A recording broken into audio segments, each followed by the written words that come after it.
Nos brinda com a sua presença hoje aqui nos estúdios. Ele que é o nosso promotor criminal. Doutor, seja bem-vindo. Sempre uma satisfação. Bom dia. Bom dia, Marlene. Bom dia, Raíssa, Milena. Bom dia a todos os ouvintes aí que nos prestigiam com a audiência. Mais uma vez, uma satisfação estar presente aqui, Marlene. Muito bem. O doutor, inclusive, na última quinta-feira esteve na capital do estado para receber um prêmio do projeto, um prêmio Dimas em relação ao projeto Reconstruindo Sonhos. É um projeto aqui de Sorriso, né? Do que se trata, doutor?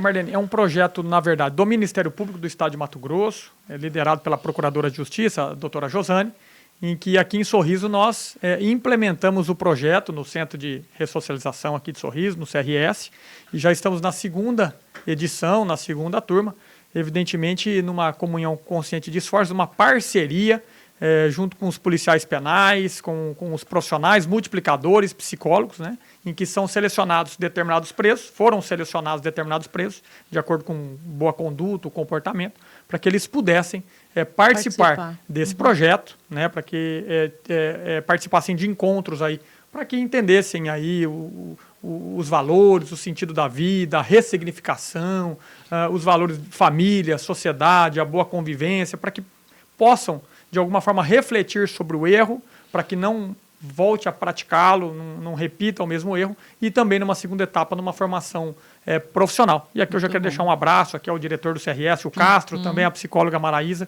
que tem feito abordagens muito boas, né, com esses detentos, com os presos, em prol do projeto Reconstruindo Sonhos, que recebeu a premiação na última quinta-feira, lá na sede das Promotorias de Justiça da capital. Sem dúvida merecido, e ressocializar é o objetivo, né, doutor, de todo o trabalho aí.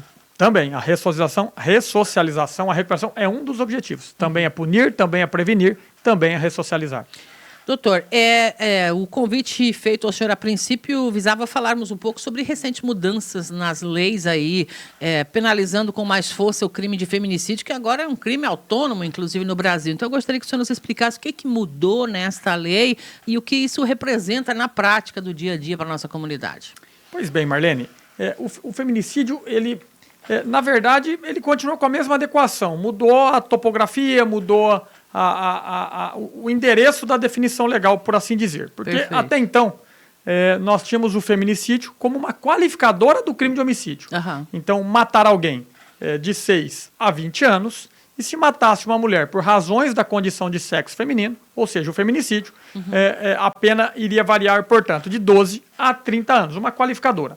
O que aconteceu com essa recente alteração legislativa, que é a Lei 14.994, do dia 9 de outubro de 2024, portanto, há pouco mais de um mês, ela trouxe o artigo 121A ao Código Penal, que nada mais fez do que introduzir de forma autônoma o crime de homicídio, o crime de feminicídio. Então, hoje, o feminicídio, ele deixou de ser uma qualificadora do homicídio para ser um delito autônomo definido no artigo 121A, com a mesma definição: matar mulher por razões da condição de sexo feminino, e houve uma elevação da pena do balizamento punitivo, que agora é punido a partir dos 20 anos até os 40 anos. A pena, portanto, varia de 20 anos a 40 anos de reclusão, diferentemente do homicídio qualificado, que continua sendo punido de 12 anos a 30 anos de reclusão. O senhor, inclusive, em off aqui, lamentava o fato de não terem aproveitado aí os legisladores para também darem uma arrochada nessa penalização para o homicídio em geral, né, doutor? Com certeza, Marlene. Eu penso que o homicídio, sobretudo na sua forma simples, que é punido de 6 a 20 anos, e se a gente comparar com os outros diplomas, legislação, nesse cotejo de outras leis brasileiras, a pena de 6 anos, ela impõe um regime semiaberto. Sequer vai preso, sequer inicia o cumprimento de pena em regime fechado. Então, eu penso que o legislador poderia ter aproveitado esse ensejo, essa oportunidade, para proteger suficientemente, de forma adequada e efetiva, o bem maior, o bem-vida, o que poderia elevar também a pena nos casos de homicídio simples e também de homicídio qualificado. Essa punição branda é que às vezes passa uma impressão de que no Brasil não dá nada cometer o crime, daí só aumenta, né? Exato, daí gera essa cultura, né, da falta de punição, da impunidade. Aliás, o Brasil ele vive essa impunidade estrutural, né? Nesse estado de coisas inconstitucional, nós podemos mencionar inclusive essa impunidade estrutural do Estado brasileiro, que não tem conseguido proteger, repito, de forma eficiente o bem maior que todos nós temos, que é o direito à vida, que é o direito à existência. Essas leis já estão, essa mudança, no caso do feminicídio, já está vigorando. Perfeito. Desde o dia 9 de outubro de 2024, a vigência dessa nova lei, de modo que os feminicídios praticados a partir de então, a partir desta data, estão mais severamente punidos com essas penas que variam de 20 a 40 anos. Lembrando que os feminicídios praticados até o dia 9 ainda serão punidos com a pena anterior, né, da lei anterior, de 12 a 30, já que todos nós sabemos que a lei é mais gravosa, ela não pode retroagir desfavoravelmente ao réu. Perfeito. Em prejuízo ao réu. Inclusive, o Sorriso aguarda ainda, e o senhor, da última vez que esteve conosco aqui, disse que tinha uma expectativa, talvez, de levar a julgamento ainda este ano o acusado, né, agora, de uma chacina que tirou a vida de 4 mulheres aqui em Sorriso. Como é que está esse caso? Nesse caso, essa nova lei também não vai ter peso, né? No que diz respeito à definição legal propriamente dita, Marlene, é a mesma conceituação. É um feminicídio, matar mulher por razões da condição de sexo feminino, no caso ali imputado por menosprezo ou discriminação à condição de mulher. Então, é um feminicídio não íntimo, no entanto, sem essa nova pena, que não será punido por essa pena agora mais agravada, por essa pena elevada. O processo, ele tramita agora em grau recursal, ele está submetido à apreciação do Tribunal de Justiça, que está analisando um recurso interposto pela Defensoria Pública, que patrocina a defesa do acusado, que, dentre outras teses, pede o decote de todas as circunstâncias qualificadoras, inclusive do feminicídio. Pede que o decote não seja olhado isso, no caso, como um pede que seja extirpado da acusação a qualificadora do feminicídio, pede que seja extirpada da acusação a qualificadora do meio cruel, porque entende que o crime foi praticado, que não foi praticado de forma cruel, pede também que seja extirpada da acusação o recurso que dificultou a defesa da vítima, porque entende que as vítimas poderiam se defender naquelas circunstâncias, que também não está presente essa qualificadora, dentre tantas outras teses.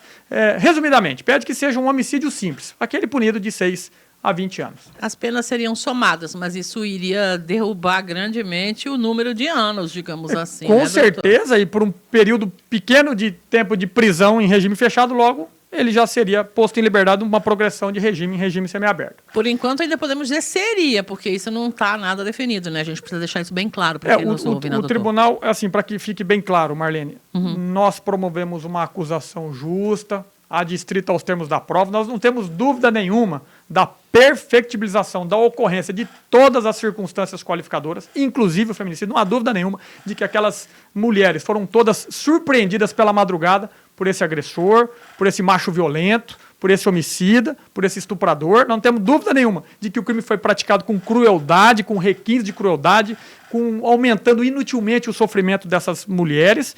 No entanto, em homenagem aos preceitos constitucionais da ampla defesa, do contraditório do devido processo legal, é possível a interposição de recurso, a que se valeu a Defensoria Pública, e agora o tribunal está debruçado na matéria para que decida esse recurso em sentido estrito. Mas nós estamos bastante confiantes, Marlene, no acervo probatório, na instrução, nas provas já produzidas, de que ele será encaminhado a tribunal do júri com todas essas circunstâncias qualificadoras para que a população, para que a sociedade sorrisense decida. E, por último, uma informação, a Procuradoria de Justiça já emitiu, inclusive, parecer no recurso. É o Ministério Público de segundo grau, parecer pelo desprovimento do recurso da defesa, ou seja, para que seja mantida a sentença de pronúncia do juízo aqui de piso, Dr. Rafael, da primeira vara criminal, e agora o tribunal, invariavelmente, terá que decidir. E aí nós aguardaremos aí no início do próximo ano a designação de sessão plenária para que ele seja de uma vez por todas julgado e condenado pela prática dessas infrações penais. Esse ano não há tempo mais para isso. Eu acho muito difícil que seja designada a pauta para esse ano, por conta ainda do trâmite processual, porque quando o processo desce do tribunal para cumprimento, ainda há algumas fases, né? O artigo 422 do Código de Processo Penal, as partes ainda arrolam testemunhas para que sejam ouvidas no tribunal do júri, ainda há algum prazo, né, até que seja efetivamente realizada a sessão plenária. Lembrando, inclusive, Marlene, que já tem sessões plenárias marcadas até o final do ano, de modo que não haveria tempo para incluir data disponível para inserir em pauta. Semana que vem, por exemplo, na quinta-feira, nós teremos aí o julgamento de um feminicídio tentado. Aqui em Sorriso, muito bem. Aqui em Sorriso. Mais um, infelizmente, um crime praticado em dezembro de 2022, estará sendo julgado agora na próxima quinta-feira da vindoura semana.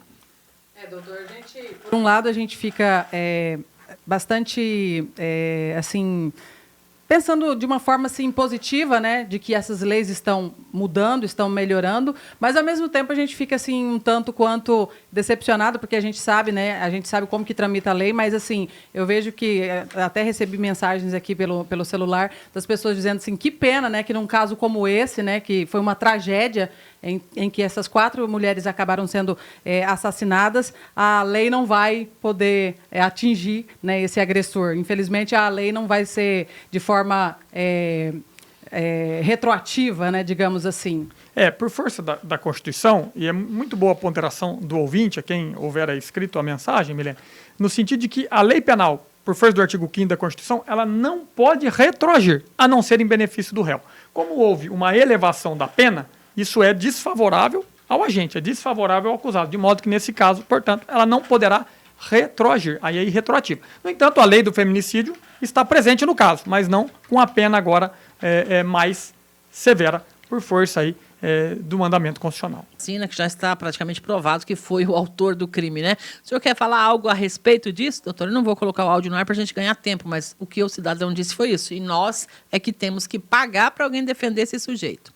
É o sistema de justiça criminal como um todo, né? E são as garantias constitucionais do contraditório, da ampla defesa, do devido processo legal, que a toda pessoa acusada de ter praticado determinada infração penal tem direito à defesa. Tem o direito à defesa, é um direito irrenunciável à defesa, tem um direito peremptório de se defender e o fará ou com a contratação de um advogado, ou, se não houver a contratação de advogado, o Estado, então, lhe garantirá essa assistência jurídica através da Defensoria Pública. Trata-se, portanto, de direitos consagrados na própria Constituição da República, de acordo com o sistema acusatório e todas as garantias e liberdades individuais. Perfeito. Doutor, ano de 2024, o senhor dizia também antes que há casos ainda a serem julgados esse ano, né?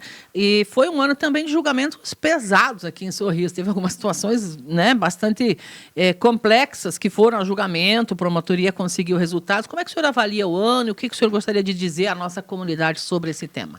Foi um ano de bastante trabalho, realizamos diversas sessões do Tribunal do Júri, com uma resposta da sociedade extremamente favorável, positiva.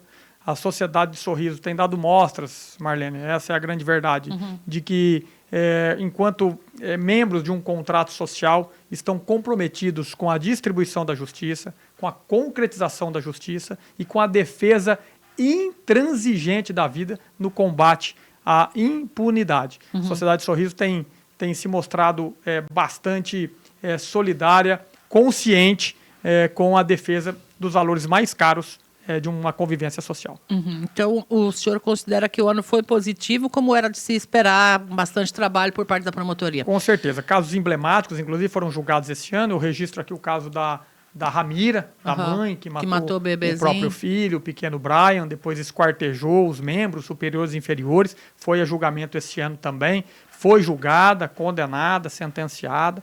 Então, tivemos casos aí que repercutiram na mídia e teremos tantos outros, ainda mais 2 esse ano e tantos outros que virão no ano pela que vem. frente. Inclusive, esses crimes envolvendo tráfico de drogas também acabam indo a julgamento porque são crimes contra a vida, né, doutor?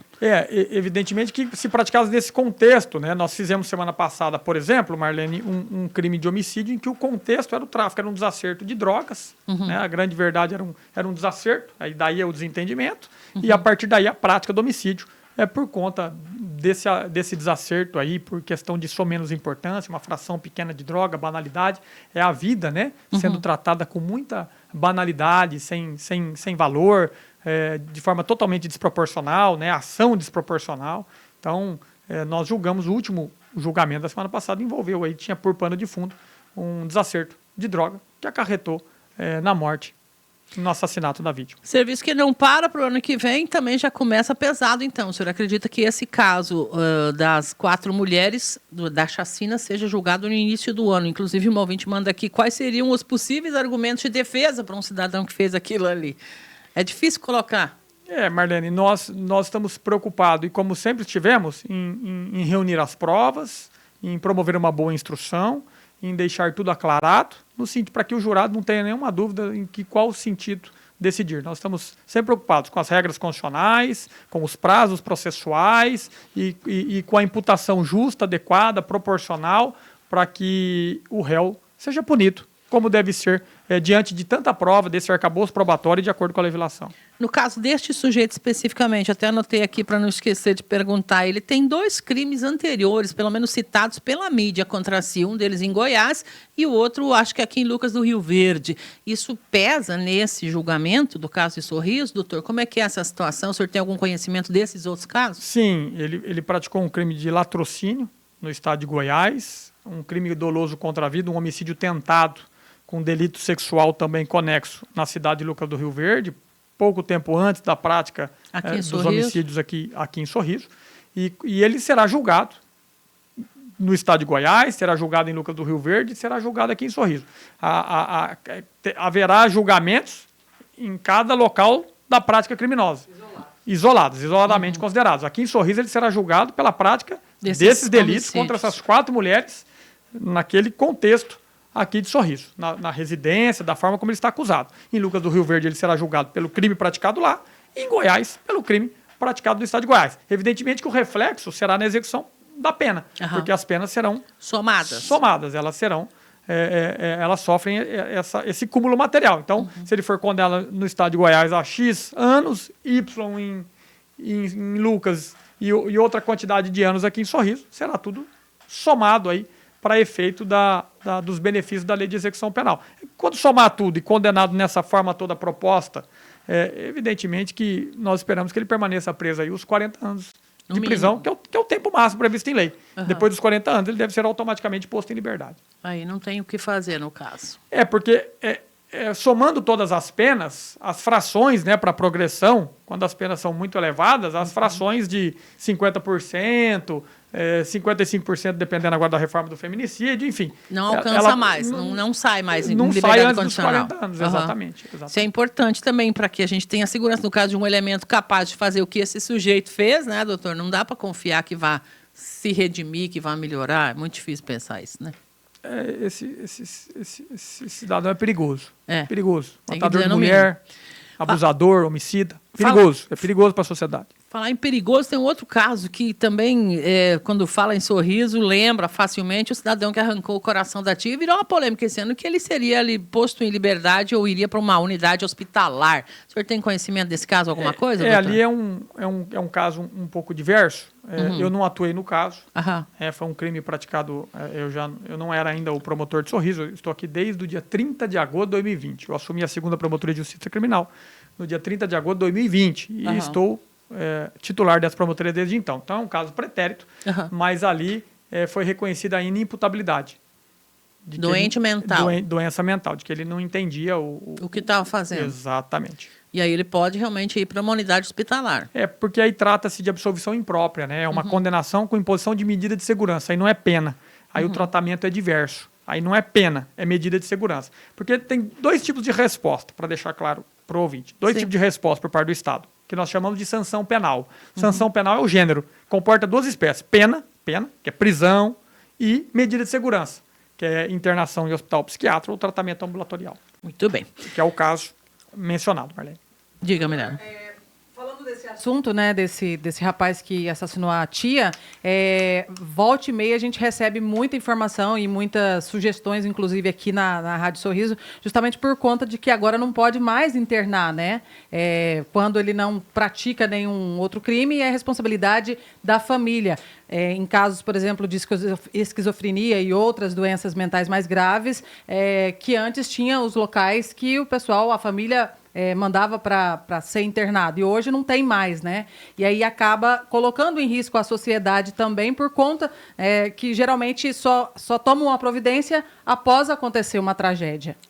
Porque aí vem com o exercício do direito de punir do Estado, né? Vem o processamento, o devido processo legal, a imputação, e em caso de comprovação da responsabilidade, aí a imposição não é de pena, é de medida de segurança, justamente pelo reconhecimento da inimputabilidade prevista no artigo 26 do Código Penal. Nós temos um caso recente aqui em Sorriso, em que o filho mata o próprio pai e tenta matar o irmão na zona rural.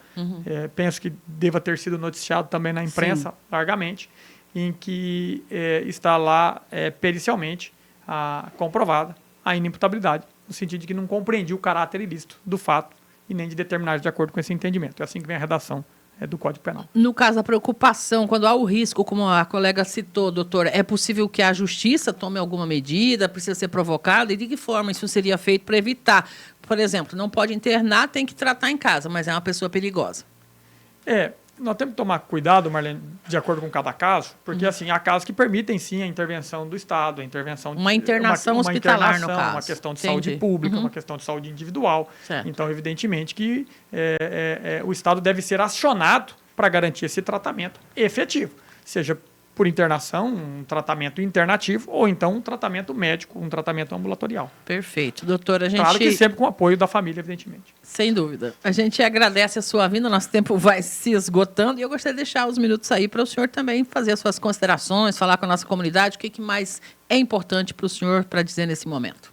Marlene, eu agradeço mais uma vez, estamos em novembro já, encerramos um ano 2024, um ano produtivo, de muito trabalho, temos muito trabalho ainda pela frente, mas que nós todos sigamos firmes e fortes no desempenho da nossa missão, trabalhando em prol da concretização da justiça, dando agilidade a todos os julgamentos, entregando a resposta do Estado, entregando a resposta para a sociedade também, para que a sociedade entenda que todo aquele que delinquir, todo aquele que praticar crimes, todo aquele que perturbar a paz social, a ordem pública, será colocado no banco dos réus, será punido na forma da lei e sofrerá as consequências legais daí decorrentes. Doutor, põe na pauta de 2025 para você vir mais vezes aqui, tá? Eu sigo na agenda do doutor. Com certeza, eu sigo à disposição, Milene. Mais uma vez, Marlene, agradecendo o convite, o espaço, a oportunidade, Raíssa, aqui é uma satisfação, mais uma vez, estar presente. Sigo sempre à disposição, no que precisarem, conte conosco, conte com o Ministério Público.